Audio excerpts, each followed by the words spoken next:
Hola amigos, bienvenidos a Noticias TVB Estados Unidos. Gracias por acompañarnos. Soy Jessica Morales y estas son las noticias que marcan la jornada. A días del diálogo político en Venezuela, Marco Rubio proyecta un rol para María Corina Machado en la transición. Banco Mundial estima en 19.600 millones de dólares los daños por los terremotos en Venezuela. ICE rompe récord con más de 43.000 arrestos de migrantes en un mes. Un hot dog de 20 metros se roba las miradas en Times Square.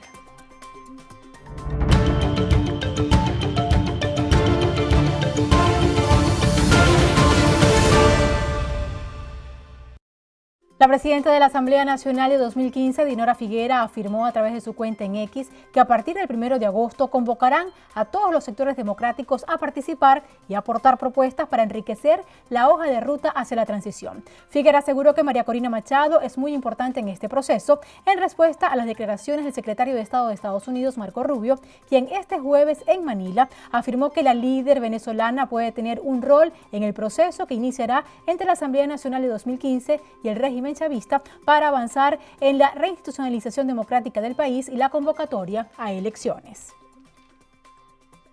You said that next month, I think, they're going to start this transition First week of August, yeah. Yeah, between the interim government and the 2015 Assembly. The 2015 Assembly. Is there going to be a direct role for Maria Corina Machado and her opposition movement that won? Well, that's up to the Venezuelans to decide. I'm sure she can play a role if they allow, if they want her to. The 2015 National Assembly is the government that we recognized up. That's the government we had recognized up until these changes when we have these interim authorities. But we think it's a really good development. In the end, I would say that in order for Venezuela to have the reconciliation that country requires to move forward on all these other projects, every element of Venezuelan society needs to be represented. And obviously Maria Corina represents an important element of that. I mean, she's got supporters there and people that are supportive of her. And there are others as well. But a reconciliation process, we are there to facilitate it, not to dictate it. And we will certainly provide guidance and support in the direction that it moves forward. We think it's important for the country to do that. And there's a lot to work on. I mean, if you think about in a country like that's been under a regime now for 20 to 25 years, political parties have to transition from being street protest movements to electoral forces. You have to have a free and open press so you can communicate it. You have to have an electoral council that actually accurately count the votes. You have to have enough security in the streets to ensure that the ballot box is safe and people aren't being intimidated. There's a lot that goes into an election. Then creating the infrastructure for an election that really was not invested in for a very long time, and in some cases they were hostile towards. So there's a lot of change to happen. But what it requires is patience, persistence. We have to stay on top of it because these transitions do take some time. They don't need to take a decade or even 5 or 7 years, but they take more than a few weeks, especially when you're dealing with something that's been in place for 25 years, unfortunately, for the people of Venezuela.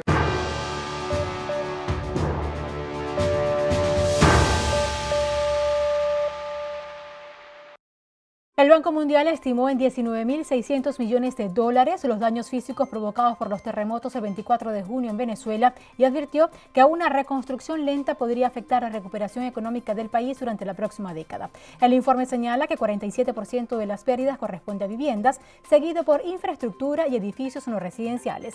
Las zonas más impactadas fueron La Guaira y el Distrito Capital, mientras que Miranda y Carabobo también registraron daños significativos. El organismo alertó que si la reconstrucción depende únicamente de la reasignación de recursos existentes y no se incrementa la inversión pública y privada, muchas obras podrían permanecer inconclusas hasta 2036.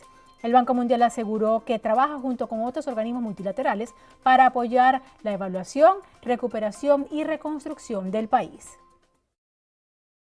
El hospital de campaña desplegado por España en el Parque del Este de Caracas culminó su misión en Venezuela tras atender a unos 3.500 pacientes, la mayoría afectados por el doble terremoto de hace 4 semanas. El hospital de campaña desplegado por España en un parque del este de Caracas concluyó su misión en Venezuela tras atender a unos 3.500 pacientes, la mayoría afectados por el doble terremoto ocurrido hace 4 semanas. La misión española llegó al país el 1 de julio y el hospital comenzó a operar 3 días después, ofreciendo atención de urgencias, consultas generales, pediatría, obstetricia, traumatología, fisioterapia y salud mental. Marta Catalinas, jefe de la misión, se refirió a la retirada. Y siempre se pensó en que esto fuera temporal, así que nada, momento agridulce. pero momento de cerrar.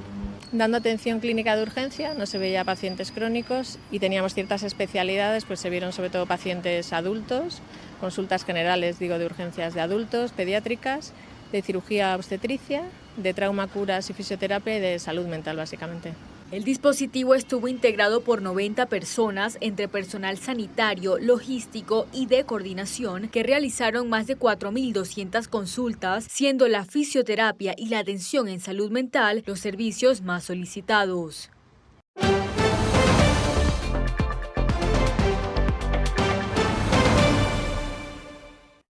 El Senado de Colombia aprobó una proposición que autoriza que la posesión del presidente electo, Abelardo de la Espriella, se realice el próximo 7 de agosto en el departamento del Cauca al suroeste, aunque dejó pendiente la definición del lugar exacto de la ceremonia tras levantarse la sesión por falta de quórum.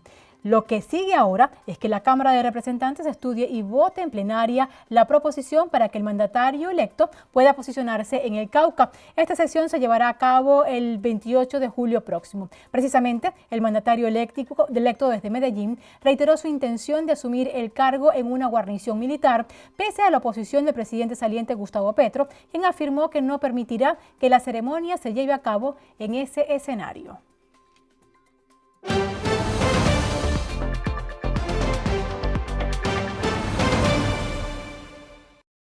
Las autoridades migratorias estadounidenses arrestaron en junio a más de 43.000 extranjeros, la cifra más alta bajo la administración del presidente Donald Trump, una marca que va en camino de ser superada en julio si se sostiene el ritmo de detenciones diarias, según estadísticas del Servicio de Control de Inmigración y Aduanas ICE.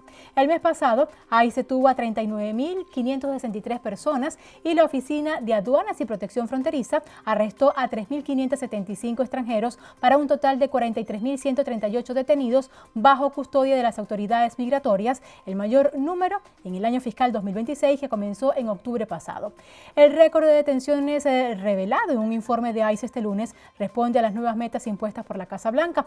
Los arrestos en julio siguen la tendencia del mes pasado, con un promedio de 1.593 casos diarios de extranjeros puestos bajo custodia de agentes de ICE y CBP, de acuerdo a datos hasta el 11 de julio, cuando se registraron 16.213 detenciones. Si el promedio de arrestos continúa el mes de julio, el número de detenciones se acercaría a los 50.000 en un mes.